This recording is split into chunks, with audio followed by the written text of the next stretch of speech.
What's up, you guys? It's Vani and welcome back to my channel. If you're new here, I haven't yet already, hit that subscribe button and the bell to turn on post notifications. Follow my social media in the description box below. I also have 2 other channels linked below where I post other things. So definitely check those out if you haven't already. Also subscribe to them, please, if you haven't already. Yeah, today I'm going to be giving you some girly advice. So if you're not a girl, I mean, you can listen if you want. I just don't think that it's gonna benefit you, you know? Anyway, moving on. Okay, so I just have a few little advice things for you guys. If you have any questions, you can Google them or you can ask me, I guess, if you really want to. Maybe I will do a future video answering those questions, but for right now, I'm just gonna give you the advice I have about your girl stuff. Over half the adults in the world contract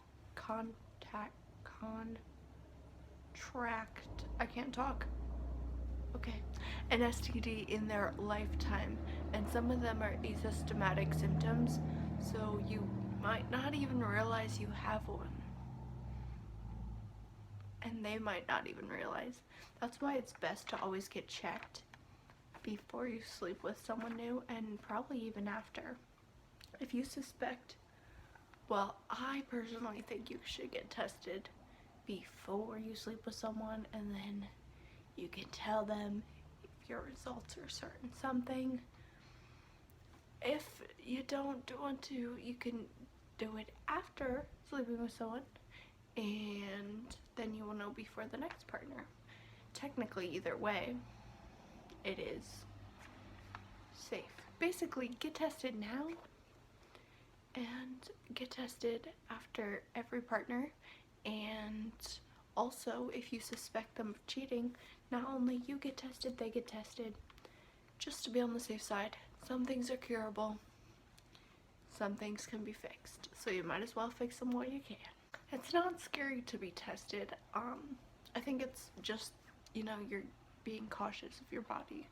And, you know, if you have something that can be just taken away with a pill, why wouldn't you do that? So then you don't make multiple others. Even if you only sleep with one person, they only sleep with one person after you, and so forth and so forth. That's so many people that you could have just stopped by getting tested right then and there. And I'm pretty sure Planned Parenthood has a secret way to tell the your past person you slept with that you contracted an STD, and they could also have it, and to get tested. So I don't know, I mean, check it out, do it, get tested. It's not that hard. That's like the biggest piece of advice anyone can ever give you. Get tested. Take care of your areas. Communicate. If you aren't ready to do something, if you're scared to do something, don't be like, how can I avoid this? Don't avoid it, just talk. If you don't like a certain thing, communicate that. I mean, honestly, would you rather someone be like, I don't want to hang out with you today? Or for them to be like, hey, you're not getting me off, so, you know, I don't want to do it with you. It's not that hard. Just be like, yo, I don't think I'm personally ready to have sex right now.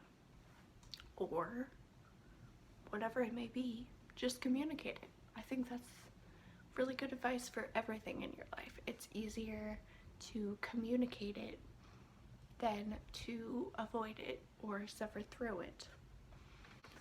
Okay, so penetration alone is not enough for most women, and that could be why you're not getting off. You have to, sorry, I keep knocking the camera, it's my pillow. You have to figure your own self out, yes, do your own fairy problems, I don't know, work your magic, and figure out what gets you off, and then communicate that to your partner, and it'll be more enjoyable for not only you but them as well, because you know they're getting the job done finally, you know. I know a lot of people are like cranberry juice versus pineapple juice, what works the best. I've heard, I'm not a doctor, so I'm not for sure, that cranberries for women and pineapples for men, but Greek yogurt is your friend. Just saying. Always, 100% always pee after. Always. Even if you don't gotta pee, go pee. You don't need UTIs. Is it a UTI? Am I saying it wrong? Or, you don't need any of that. Yeast infections, any of it. You don't need that. Just go pee. If they're too busy, be like, listen, you want me to pee on your bed, or you want me to go to the bathroom? Like, don't plan it. I know your first time, you always want to plan it, make it perfect, but the more you plan it, the more you, like, this is what is gonna happen, the worse it goes. Every time, no matter what, it never goes as planned. Not only in my personal life, but so many people I know. If you plan it, it never works out. Just go with your gut and the feelings. The passion in the room will be enough, hopefully. If it's not, you can always say no. You can always change your mind, even if you're in the middle of it. Be like, no, this is not what I want anymore. Get off of me. I'll get off of you. Whatever it may be, you can always say no. That too. Just do what you want. It's your body. If you want to shave, shave. If you don't want to shave, don't shave. If they have a problem with it, find a new person. If you want to dress a certain way, it goes into every aspect, really. Do what you want to your body. It's your body. Be confident in it. This is what you're stuck with, whether you like it or not. You can work out if that makes you feel better. You can wear makeup if that makes you feel better. You can cut and color your hair if it makes you feel better. Like, do what you want to make you feel good and you feel confident, because when you're confident, you are the best version of yourself. I feel like I'm getting all over the place, and it's just like words are coming to my head and I don't know. I'm sorry. The last advice I have is something I think I've already mentioned in a previous video, but you don't have to share your body count if you don't want to.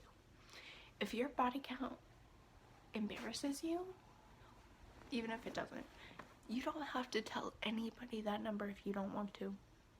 It's up to you, and vice versa for them. If that upsets you, you just need to realize that's their past, that's your past, and as long as you're being safe and protected with the sexual STD wise, then I think it's no one's business. You could sleep with literally 1,000 people in the past month, and that's nobody's business. You could have only slept with one person in your life, and that's nobody's business. But if you're a virgin, I would probably say something, because I don't know, I feel like virginity it doesn't have to be a big deal, but I think people see it as a big deal. So if you're a virgin, maybe be like, yo, it's my first time doing it. Or, don't. I don't know. I personally would. My person already knew. Like, I didn't have to come out and say it. They were just like, oh, you're a virgin. And I was like, yeah. They're like, you still want to do this? I was like, yeah. Anyways, awkward. I don't know what I'm saying. That's the kind of advice I have for you guys. I'm just like tired and in bed, and I thought I'd make a video for you guys, just giving you some advice. My advice is not good advice, probably. I mean, it's the best advice I got, But there's so many ways to get advice. If you're curious about anything, please ask someone. It doesn't have to be me. It doesn't have to be your mom. It doesn't have to be your older sister. Google. If you really need it that bad, like, reach out. Best friend, hello. If you need advice, there are so many women trying to give advice. I'm sure there's a million videos on YouTube giving advice. So yeah, thanks so much for watching. I love you guys. Subscribe, please, if you haven't yet already. All my ladies, comment your favorite number. And I don't know. If anybody asks what that number means, just be like, the eye emoji. That's it. I don't know. Thanks so much for watching. Love you guys. Bye. And that's about it.